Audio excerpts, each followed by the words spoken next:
महाराष्ट्राच्या कानाकोपऱ्यात आपल्या खास शैलीतील कीर्तनामुळे घराघरात पोहोचलेलं एक नाव म्हणजे इंदोरीकर महाराज।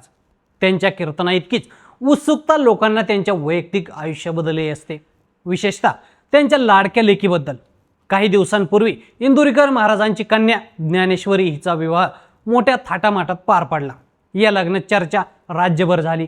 मुख्यमंत्री, उपमुख्यमंत्री, अनेक मंत्री, लोकप्रतिनिधी आणि हजारोंच्या उपस्थितीत हा विवाह सोहळा पार पडला। आता पुन्हा एकदा इंदोरीकर कुटुंब चर्चेत आले, कारण लग्नानंतरच्या एका खास पारंपरिक सोहळ्याचे फोटो आणि व्हिडिओ सोशल मीडियावर मोठ्या प्रमाणात व्हायरल झाले आहेत। आता अधिक मास सुरू झालाय। महाराष्ट्रात अधिक मासाला विशेष धार्मिक आणि सांस्कृतिक महत्त्व आहे। याच महिन्यात विवाहित मुलगी आणि जावयाला घरी बोलावून त्यांचा सन्मान करण्याची धोंडे जेवण ही सुंदर परंपरा आहे। यानुसार इंदोरीकर महाराजांच्या घरीही ज्ञानेश्वरी आणि साहिल यांना खास निमंत्रण देण्यात आलं। नवविवाहित जोडपं घरी पोहोचताच त्यांच्यावर फुलांच्या पाकळ्यांचा वर्षाव करून जंगी स्वागत करण्यात आलं। त्यानंतर पारंपरिक पद्धतीने औक्षण करण्यात आलं। कुटुंबीय आणि नातेवाईकांच्या उपस्थितीत हा सोहळा अतिशय उत्साहात पार पडला। या कार्यक्रमातील सजावटही विशेष लक्षवेधी ठरली।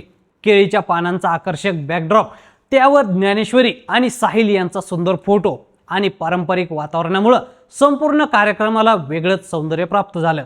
धोंडे जेवण म्हटलं की खास पदार्थांची रेलचेल आलीच। नवदाम्पत्यासाठी आमरस, लाडू, कोरड्या आणि अनेक पारंपरिक पदार्थांनी सजलेलं ताट तयार करण्यात आलं होतं। या खास जेवणाचे फोटो आणि व्हिडिओ सोशल मीडियावर मोठ्या प्रमाणात शेअर होत आहेत।